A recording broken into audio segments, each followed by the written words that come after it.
Bienvenue à La Horgne. Nous sommes ici et pas ailleurs pour une page de l'histoire de France. Elle a été écrite dans ce village au mois de mai 40 par des soldats venus d'Afrique du Nord. On les appelait les Spahis. Et nous les Africains qui revenons de loin, venant de nos pays pour sauver la patrie. Le mot spahi vient du turco-persan. Sipahi, cela veut dire homme de guerre à cheval. Mais par usage de la langue arabe, le mot est devenu spahi. Les spahis algériens venaient d'Algérie, spahis marocains.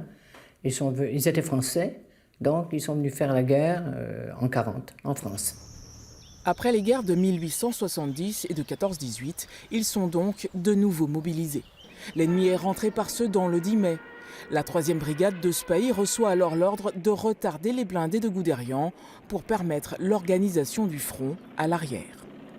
Les Spahis sont arrivés très peu de temps avant, on va dire une journée, le temps d'installer effectivement les points de résistance, les barricades. Point de résistance, vous en avez un derrière vous, hein, la sacristie avait été percée de façon à positionner une pièce d'artillerie et pointant la petite route vers Saint-Gly et derrière, devant moi, la route de Vendresse. Hein.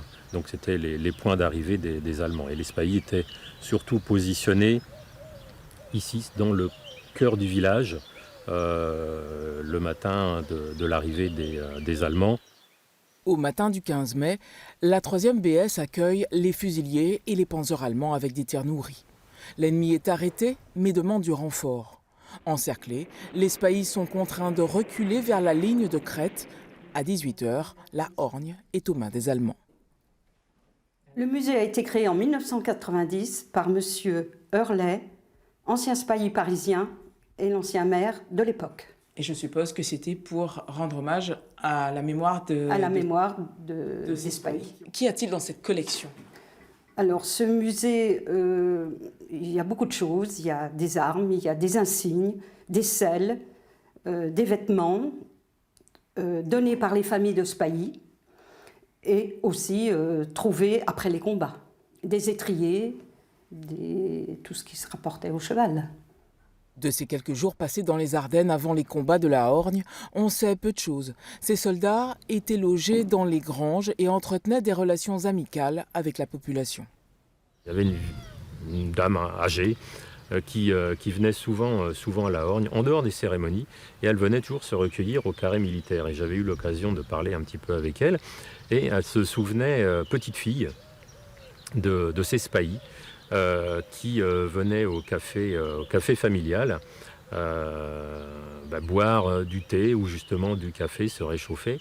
Et elle me dit, j'ai le souvenir de ces grands hommes basanés, vêtus un peu bizarrement, qui étaient très gentils. Le dernier de ces Spahis de la Horgne, Pierre Gravel, est décédé il y a 2 mois et avec lui, une page se tourne. Il n'a jamais manqué une seule de ces cérémonies du souvenir. J'ai connu l'époque où trois vétérans venaient régulièrement à la Horgne, M. Pomponnet, M. Brault et M. Gravel. Et j'ai toujours en mémoire l'œil humide, voir les larmes que M. Brault avait parfois en pensant à ses camarades. Ces soldats ont combattu pour la France, pour la liberté, pour certaines valeurs. Face à un envahisseur qui portait d'autres valeurs, qui ont prouvé par la suite qu'elles étaient bien sombres. Les combats de la Horgne feront 86 prisonniers, 150 blessés et 41 tués côté français, 31 côté allemand.